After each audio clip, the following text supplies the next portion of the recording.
వే gold trusted gold buyers మీరు తాకట్టు పెట్టిన బంగారాన్ని విడిపించి ఈ రోజు ఉన్న మార్కెట్ ధరకు కొనబడను.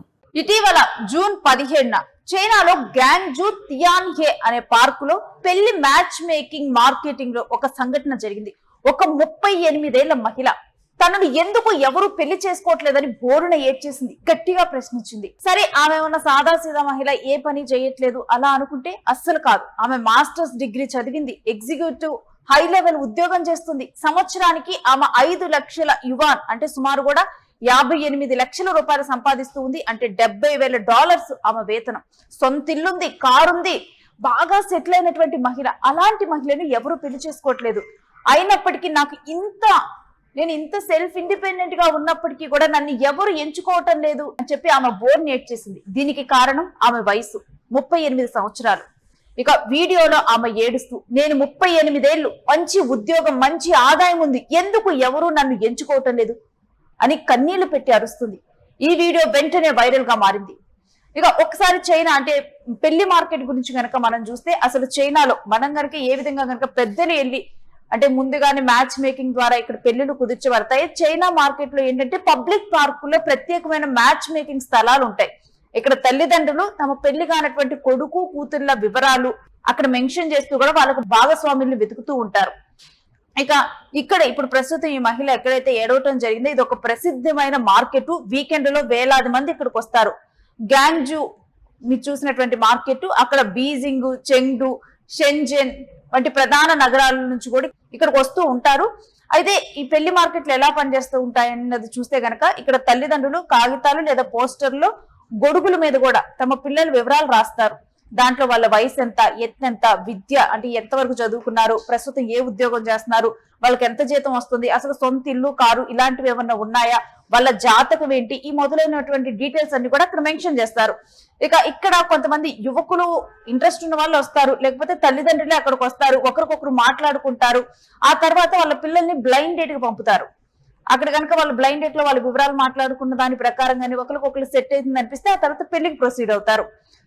చాలా సార్లు కూడా ఇక్కడ తల్లిదండ్రులే వచ్చి బాధ్యతలు తీసుకుంటూ ఉంటారు. అలాంటి మార్కెట్ లోని ఈ మహిళ ఏడవటం జరిగింది. ఎందుకు 38 ఏళ్ళు దాటినటువంటి మహిళల్ని ఈ చైనాలో లెఫ్ట్ ఓవర్స్ అని కూడా అంటారు. జనరల్ గా కూడా మనం ఇప్పుడున్నటువంటి ప్రస్తుత సమాజంలో చూస్తే ఈ మహిళదొక్కటే ఈ ప్రాబ్లం అంటే అస్సలు కాదు. ఇది మనం భారతదేశంతో కూడా పోల్చి చూడాలి. ఒకప్పుడు పెళ్లి వయసు అంటే 20 సంవత్సరాలు దాటిన తర్వాత, అంతకు ముందు చూస్తే 20 సంవత్సరాల కన్నా ముందులే పెళ్లి చేసేవాళ్ళు. ఇప్పుడు ఒకప్పుడు అబ్బాయి బాగా సెటిల్ అయిన తర్వాత పెళ్లి చేసేవాళ్ళు ఒక తక్కువ వయసు ఉన్న అమ్మాయిని చూసి. కానీ ఇప్పుడు అమ్మాయిలు కూడా తాము చదువుకుంటూ ఉన్నారు, తాము కూడా ఇండిపెండెంట్ అవ్వాలి, తాము ఇండిపెండెంట్ అయిపోయి తాము కూడా ఒక ఇల్లు కొనుక్కొని ఒక కారు కొనుక్కొని ఆ తర్వాత పెళ్లి చేసుకోవాలి అన్నట్లుగా కూడా అమ్మాయిలు ఉంటూ ఉన్నారు. దీంతో ఏంటంటే అటు అమ్మాయిల వయసు పెరిగిపోతూ ఉంది, ఇటు అబ్బాయిల వయసు పెరిగిపోతుంది. కానీ పెరిగిపోయి అబ్బాయి వయసు 30 దాటినా లేకపోతే 35 దాటినా గానీ తనకు చిన్న వయసు అమ్మాయి కావాలంటూ ఎంపిక చేసుకుంటూ ఉన్నారు. దీంతో కూడా 30 దాటిన మహిళల పరిస్థితి ఏంటి, 38 ఏళ్ళు దాటినటువంటి మహిళల పరిస్థితి ఏంటి? సరిగ్గా కూడా ఈ అమ్మాయి కూడా కెరీర్ లో ముందుకెళ్ళాలి, దూసుకెళ్ళాలి అంటూ ఆ సమయంలో పెళ్లి సమయంలో తను కొంత వెనకబట్టం కానీ లేకపోతే అప్పుడు అంతగా కూడా ఆసక్తి చూపలేదు పెళ్లి పట్ల. ఇప్పుడు 38 ఏళ్ళు వచ్చేసరికి ఆ అమ్మాయి అంటే ఒక లెఫ్ట్ ఓవర్ గా ఎవరూ కూడా ఆ అమ్మాయిని పెళ్లి చేసుకోలేదు అన్నట్లుగా భావించి ఆ అమ్మాయిని సెలెక్ట్ చేసుకోవటం లేదు. చైనాలో చాలా మంది మహిళలు 30 దాటినటువంటి 27 సంవత్సరాలు దాటినటువంటి మహిళల పరిస్థితి ఇదే విధంగా ఉందంట. మరొక వైపు చూస్తే ఇప్పుడు ఇండియాలో కూడా మనం కొన్ని పరిస్థితులు కనుక మనం చూస్తే ఎగ్జాక్ట్ గా కూడా ఇలాంటి పరిణామాలకి ఇప్పుడు మనం చూస్తూనే ఉన్నాము.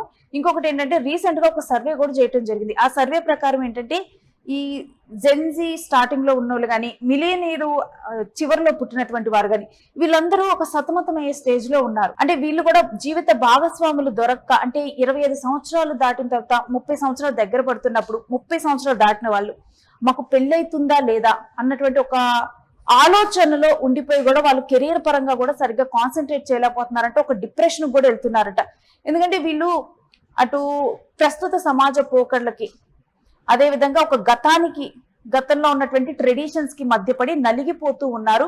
ఒకవైపు కెరీర్ పరంగా ముందుకు వెళ్ళాలని ఆ సమయంలో కొంత ఆసక్తి చూపకపోవటం పెళ్లిళ్ళ మీద, ఆ తర్వాత ఆసక్తి చూపినప్పటికీ కూడా అబ్బాయిలు తక్కువ వయసు ఉన్న అమ్మాయిల వైపు మొగ్గు చూపడం, ఇవన్నీ కూడా వీటికి కారణాలుగా కనిపిస్తూ ఉన్నాయి. సో ప్రస్తుతం ఈ ఇన్సిడెంట్ సమాజంలోని ఆధునికత అదే విధంగా సాంప్రదాయం మధ్య ఉన్నటువంటి ఘర్షణ వాతావరణాన్ని చూపిస్తూ ఉంది. ఇక ఈ సమస్య మీద మీరేమంటారు కూడా మీకు అర్థమైన రీతిలో ఒక కామెంట్ చేయండి.